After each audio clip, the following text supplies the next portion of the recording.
Have you ever walked into a room and immediately felt out of place? Well, it's time that you know you are not the problem, and there is a solution.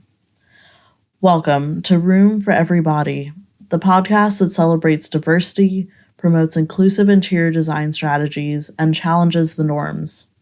I'm your host, Elizabeth Byler. Join us as we dive deep into the intersection of identity and design, listen to people's stories, and explore the beauty of our unique bodies. It's time to redesign our built environment in a way that shows we truly love and accept ourselves. Get ready to step into a world where everybody is celebrated because here, there's room for everybody. Hi, everyone. Welcome back for another episode. Today, we're in conversation with Melody. So, Melody, would you introduce yourself and share a little bit about the identities that you hold? Okay, my name is Melody Bellevue, and the identities that I hold are very complex, colorful, and candle because I've got an autoimmune disease that is a very rare genetic one. There's only like 550 of us in the world. Okay. The oldest one on record lived to the age of 60. Okay. I am 63. Wow. So, yeah. And it's because I did not accept the idea that I wasn't going to even make the 60. I looked at different things. I looked at what the possibilities were. So I changed the health I had from being one where I was at that point when I was diagnosed. I was actually on the way out.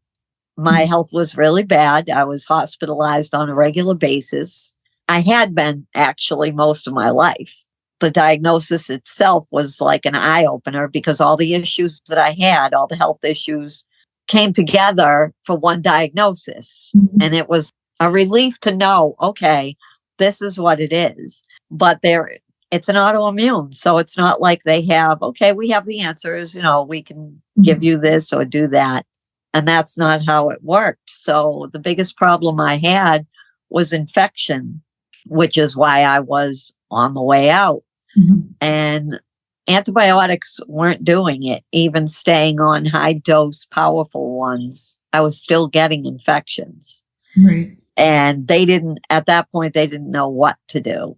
So I found a book about herbal remedies. And because I was looking, what are the possibilities that are out there?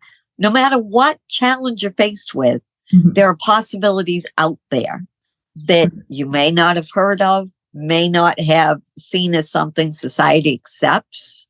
It's not the norm, but those possibilities are out there. So if you're open to learning what they are, you're open to finding the ones that are actually for you. Right. So for me, it was herbal remedies. And I haven't been in the hospital now 8 years. I haven't been on antibiotics either in that length of time. So it's been a major switch. I also have been through, between the health issues that I had from it and life happening to me, I have anxiety and PTSD. But even that's not a permanent thing. People think it is, especially if it's severe. And mine was. But there are possibilities out there for that too. So I went from being so scared of life, especially at the beginning of the pandemic. I mean, I was grounded by my adult children because my health issues were, it made me high risk. So it was like, now what? The whole world is shutting down. Now what? And I was scared. But I found something actually on Facebook, webinar or workshop that was being offered, a free one. And Rachel Jane Groover. And it was about awakening your passion and purpose. And it sounded good. And I was going to scroll by it. And I was like, wait, I'm grounded. I have no excuse not to. Yeah. So I figured, why not? And it was an awakening. And it made me see there are possibilities to everything besides my health. And one thing led to another. And Now I love life. I really do. I love life. And I love sharing my stories because, like I said, they're complex. There's more than one there. I embrace my uniqueness. And it's not about me sharing because, oh, look at me. It's me sharing, saying there's hope out there. Doesn't matter what it is. There's hope out there for anything, whether it be mental health or, like Simon Sinek says, mental fitness. There's things out there for that. There are things out there for physical health. It doesn't matter what you're going through. There are things out there for you. You just have to find them. You have to be open to them and you have to find them. So you observe those things. So that's pretty much who I am. That's wonderful. Yeah. Thank you for sharing all of that and the message of hope that you're bringing as well. I was commenting on the vibrant background that you have, this pink wall and blue couch. I feel like that also is shining through in how you're speaking and how you embrace life and found things that work for you. I think that's all really great. You seem like just a very positive person who shifted their outlook on life. Do you feel like that reflects in the way that you've chosen to decorate your space? Like, are pink and blue your favorite colors? Actually, the pink isn't. It had originally been my granddaughter's room because I live with my daughter and her family. Okay. But the teal, the aqua, that color, that is my color. Okay. So yeah, it's a very vibrant color. Yeah, I love it. Yeah. Do you feel like pursuing the path of some of the herbal remedies that you've taken, has that shifted your relationship with the plants around you? Yes, very much so, because I feel more connected now. And I'm even teaching my doctor about the differences, because one of the things that I did to be off of the antibiotics was neem supplements, NEEM. Okay.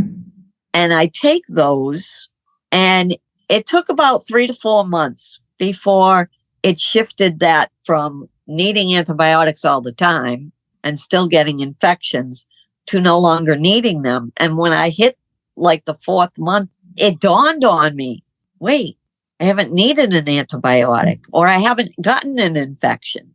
And before it, there was always, I would get abscesses even while I was on the antibiotics. So it was, that path wasn't working for me. And the medications I was on were things that weren't aligned with my body. Piece by piece, step by step, I started finding the path that were.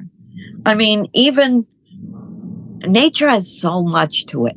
Do you know that there are music videos on YouTube that are specific healing frequencies? If you Google a health issue and music frequencies, it'll give you the one for that specific problem.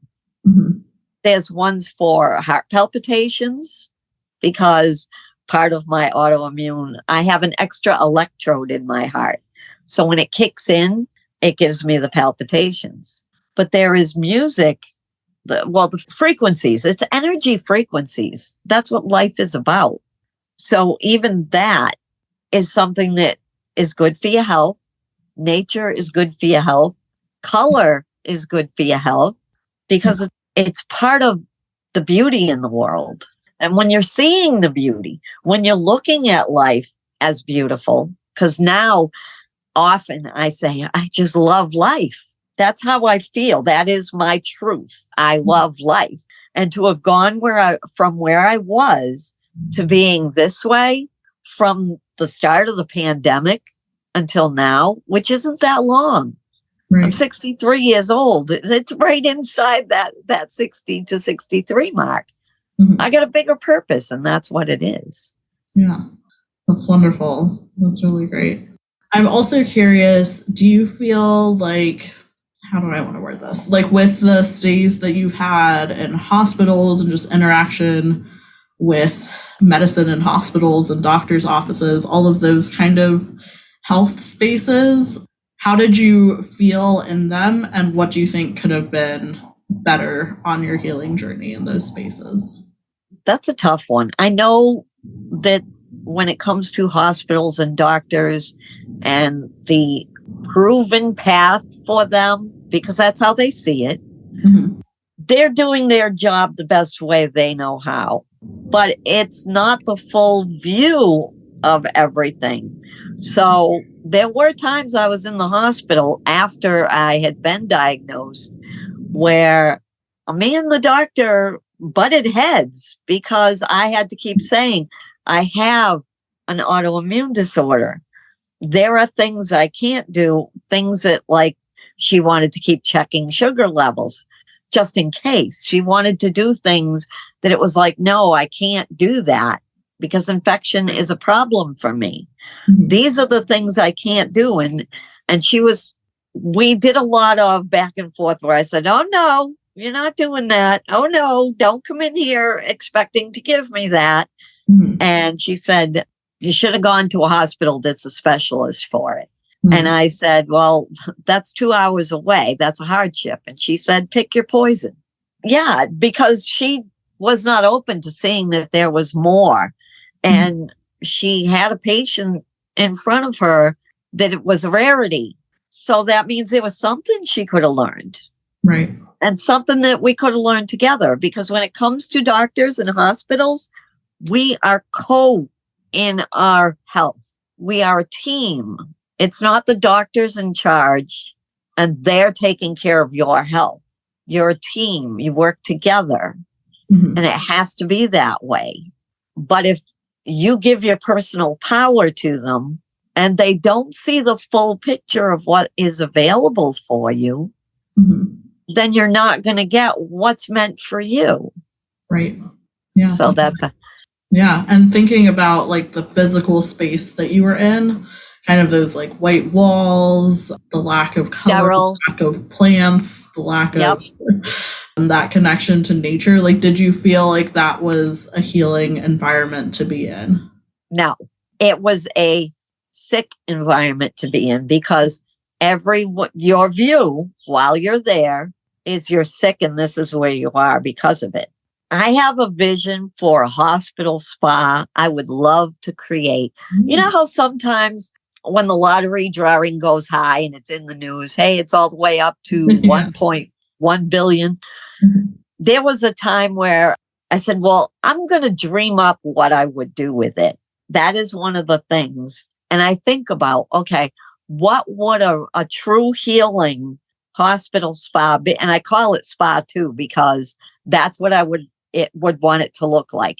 You register to go in and you would say what your likes are, what colors you prefer, what makes you feel good. Is it scenes of puppies, of cats, of nature, of the forest, of the seashore, those type of things, and put that kind of an environment for them. If there were different rooms for different issues and different sceneries, if you have a health issue that aromatherapy would help for, or that frequency, that healing frequency music would be for, and then show them what things would be good for the issues you have. And while you're there, it's going to feel like a spa. Right. That sounds because wonderful. you're going to open your eyes and you're going to be like, wow, I love this. That is what life is supposed to be about. Wow, I love this. That's great. Yeah, I hope that someday that does get built and we can go. So if you win the lottery, let us know. Well, I'm trying to find other steps to create it anyway. I've actually got folders filled out. One of them is a ShareBridge Foundation. You're going to hear that at some point within the next couple of years, because I'm going to create that.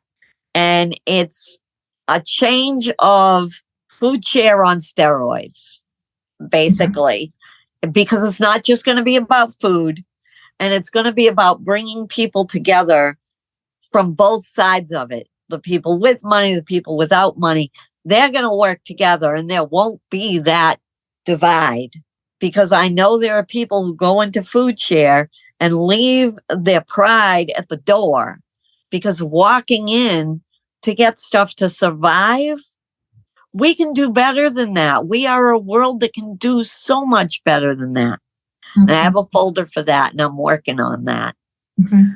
So yeah, if as long as you keep your eyes open to possibilities, anything is possible. Mm-hmm. Yeah, that's wonderful.